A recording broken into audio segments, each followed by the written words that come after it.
All right, let's talk about one of the biggest financial dragons out there, credit card debt. Today, we're not just going to talk about it, we're going to go on a quest to conquer it. This is your guide, your map, to finding that financial freedom we're all looking for.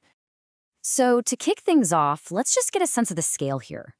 We're talking about $1.2 trillion in credit card debt in the US alone. That's a mind-boggling number, right? But you know what it really means? It means if you're feeling this pressure, you are absolutely not alone. Okay, now let's bring it home. Imagine you have a $10,000 balance on a card. If you only, and I mean only, make the minimum payments, it could take you over 27 years to pay it off. And get this, you'd end up paying more than 15 grand in interest. Just interest. It's wild. Clearly, we need a much, much better plan. And here it is. This is our map for the quest.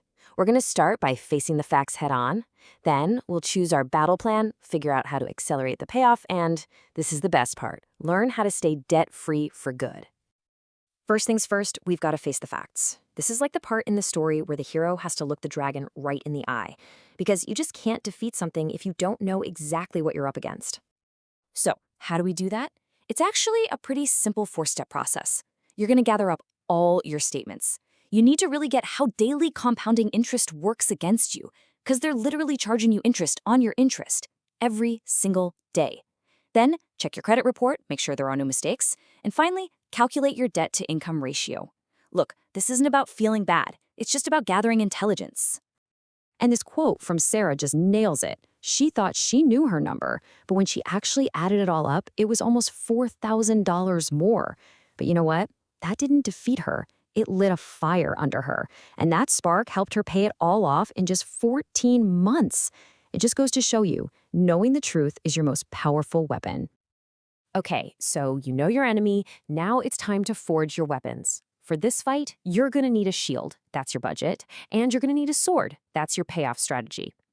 First up, the shield. We're taking the classic 50-30-20 budget, but we're giving it a debt twist. Your needs, rent, utilities, still get 50%, but we're gonna slash your wants way down to just 15%. Why? Because that frees up a massive 35% of your income to just throw directly at your debt. Yeah, it's aggressive and it's temporary, but it is how you win this thing fast. Now for your sword. You've basically got two choices here, and they're both awesome. You've got the snowball method, where you attack the smallest debt first. This gives you these quick, motivating wins that keep you in the fight. Then you have the avalanche method.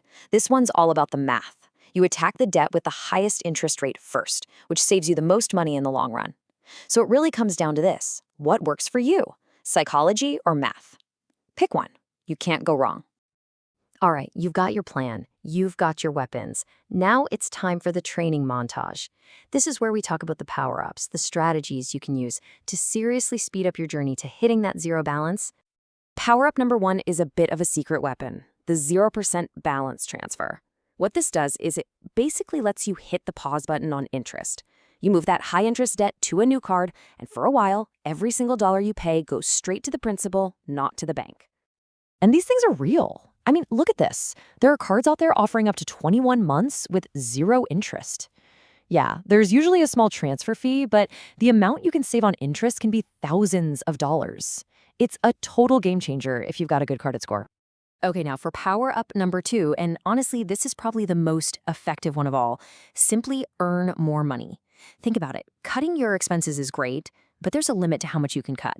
There is no limit to how much you can earn. And this is way more doable than you might think, whether you become a virtual assistant, do some deliveries, or tutor online. Even an extra 10 hours a week could bring in hundreds, maybe even $1,000 a month that you can dedicate solely to destroying that debt. And our final power-up is all about finding hidden money. This means you've got to go through your budget with a fine-tooth comb and just be ruthless. Cut those expenses to free up even more cash for your mission. You want to start with the big three. That's housing, transportation, and food. Small changes there make a huge difference. Then go on a hunt. Do an audit of all those subscriptions you forgot about. Call your cable and cell phone companies and negotiate better rates. And hey, try a no-spend weekend challenge. You will be shocked at how much hidden treasure you can find. And you did it. You've reached the final stage of the quest. But here's the thing. Paying off the debt That was the battle. Now we've got to win the war by making sure you stay debt-free forever. This is all about protecting the freedom you worked so hard for. So to protect your progress, you got to avoid these common traps. Never, ever go back to making just minimum payments. Stop using your cards while you're trying to pay them off. Build a small emergency fund, even just $1,000, so that a flat tire doesn't send you back into debt. And maybe most importantly, if you have a setback, don't quit. Progress is almost never a straight line.